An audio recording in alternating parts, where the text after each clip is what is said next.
এই গাইস আবার একটা নতুন ভিডিও নিয়ে চলে এসেছি। আর আজকের ভিডিওটা সম্পূর্ণ অন্যরকম, কারণ আমরা সাডেনলি চলে এসেছি ঘাটাল বাপার বাড়িতে। তো বাবার বাড়িতে এসেছি আর দেখো এখন রাত্রি 9:30 বেজে গেছে আমরা পৌঁছতে পৌঁছতে, কারণ কোনো প্ল্যান ছিল না আসার, সাডেনলি ইচ্ছে হয়েছে চলে এসেছি। আর এখানে দেখো আমরা সবে পৌঁছেছি, এখনো মেয়েরও ড্রেস টেস চেঞ্জ করিনি আর মাসিদের সাথে খেলছে। আর অনেক দিন পর 3 বোন আবার একসাথে ঘাটালে এসেছি, তো তাই মানে ভীষণই মজা লাগছে। আর আমার মা দেখো দিদুন অনেক দিন পর সোনা পাখিকে কাছে পেয়েছে, মানে আমার মেয়েকে কাছে পেয়েছে। তো আর আমার মেয়েকে এরা সোনা পাখি বলে ডাকে আর আমি তো শ্রী বলে ডাকি। তো যাই হোক চলো, এই দেখো 3 বোনে সব পেয়েছে আর মেয়েকে ভীষণ আদর করছে। আর চলো, আর আমি হচ্ছে এখানে দেখো ড্রেস চেঞ্জ করে খাচ্ছি পিঠে।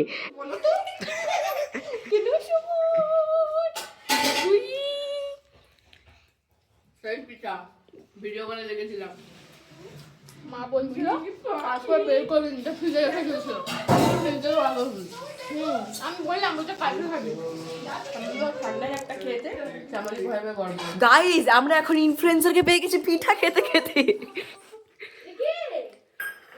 আর ইনফ্লুয়েন্সারের বোনকে, যিনি ইনফ্লুয়েন্সার কোশ্চেন জিজ্ঞাসা করছিলেন। পিঠা এত ভালো লাগে আমার, আমি আজকে মায়ের ওপর রেগে বাপের বাড়ি এসেছি কোনো রকমে, তাই কোনো প্ল্যান ছিল না। মা আগের দিন ভিডিও করে আমি দেখেছি পিঠে বানাচ্ছে, সেই পিঠে আমার ভাগ্যেই ছিল। এই না হরিণটাকে দেখা, ওকে হরিণটাকে দেখা, এই পুতুলটা বের করি, কিন্তু আর কোনো পুতুল বের করা যাবে না। আচ্ছা ঘাল ললাটে বের করছি গুইয়া ডালি। ও আরেকটা কথা, আমরা বাড়ি এসেছি সেদিন রোজ ডে ছিল তো বাবাকে, তাই জন্য আমরা বললাম যে এই গোলাপটা মাকে দাও। তো সেই জন্য বাবা মাকে রোজ ডে উইশ করছে, ভীষণই ভালো লাগছে কিন্তু। আর কোলে আছে আমাদের সোনা পাখি। চলো, আজকের এই মুহূর্তটা কালকে অতীত হয়ে যাবে, তো সেই জন্য এই সুন্দর মুহূর্তটা তুলে রাখার চেষ্টা করলাম। আর হ্যাঁ, বয়সের সাথে সাথে তো সবার রোগ মানে লেগেই থাকে।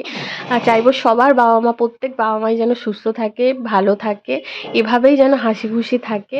আর আমার বাবা মাও যেন খুব ভালো থাকে, এভাবেই যেন হাসি খুশি থাকে, এটাই ভগবানের কাছে প্রে করব।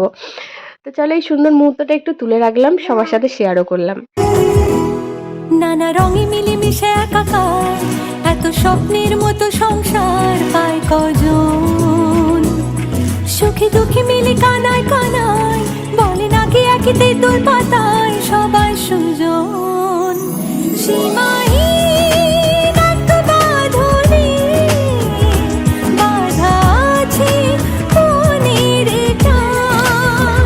আমার বাবা হচ্ছে রোজ ডে উইশ করছে, রোজ ডে উইশ। এই যে হ্যালো ব্যাক ক্যামেরায় দেখা, দাঁড়া ব্যাক ক্যামেরায় দেখাচ্ছি, দাঁড়া ব্যাক ক্যামেরা। ও মুডটা বিগড়ে যাচ্ছে, দাঁড়া। এই দেখো মা, এটা ধরো, বলো হ্যাপি রোজ ডে বাবা।